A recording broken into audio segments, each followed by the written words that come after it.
지난 1일 충남 천안에서 9살 아이를 여행용 가방에 가둬 숨지게 한 혐의로 그 재판에 넘겨진 40대 여성에 대해서 검찰이 살인죄를 적용했군요. 그렇습니다. 그동안 이제 아동학대 치사 예. 쪽으로 가는 것이 아니냐라고 해서 많은 분들이 좀 이게 치사로 가면 과실범이기 때문에 형량이 확 낮아지는 부분으로 인해서 많은 분들이 공분을 표했습니다. 그런데 이제 조사 수사 결과 이것은 살인죄를 적용을 해야 된다라는 결론에 이른 것으로 보입니다.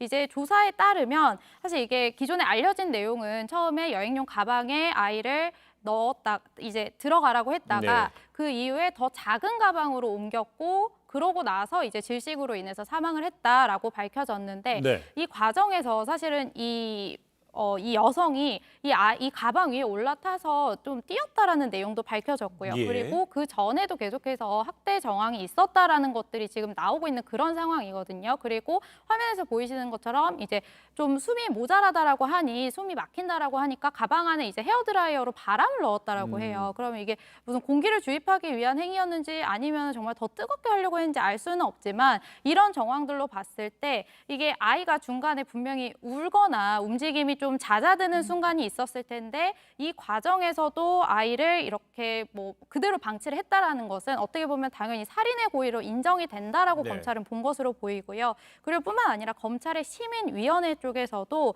살인죄로 기소를 하는 것에 만장일치로 동의를 했다라고 합니다. 이제 따라서 지금 구속되어서 기소가 된 상황이고 앞으로 이제 재판 상황은 지켜봐야 할 것으로 보입니다. 네, 경찰에서 검찰로 사건을 넘길 때에서 또 추가로 검찰이 수사하는 과정에 지금 김영주 변호사가 한 내용, 혐의 내용이 이제 경찰은 공소장에 넣은 거죠. 네네.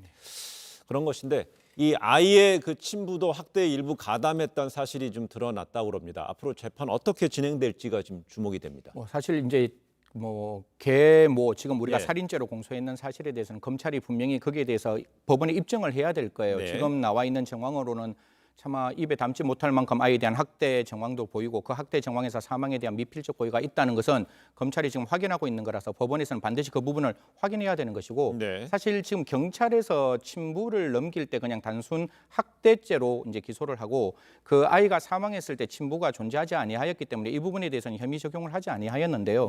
우리 형사소송법과 형법을 고려해 보면 분명히 당시에 있지 않았다 할지라도 거기에 대한 공동가공의 의사와 공동가공의 사실이 있으면 이 부분도 공범으로 적용될 수 있는 가능성이 분명히 있거든요. 아동학대 사건에서 가장 문제가 되는 것은 어떻게 보면 그런 학대 행위를 하는 사람이 아니라 그 학대 행위를 못 말렸던 또 하나의 부모의 문제도 분명히 존재를 하는 것이고 부모는 아이를 보호한다고 생각하면 그에 대한 배려와 관심이 있어야 되는데 그런 부분을 분명히 하지 아니하였다면 이런 부분도 검찰에서는 꼼꼼히 살펴서 공동가공의 의사가 있다면 이 부분까지 좀 이렇게 사건의 진상을 제대로 파악해서 죄값을 치를 수 있는 가능성을 열어두었으면 하는 마음입니다.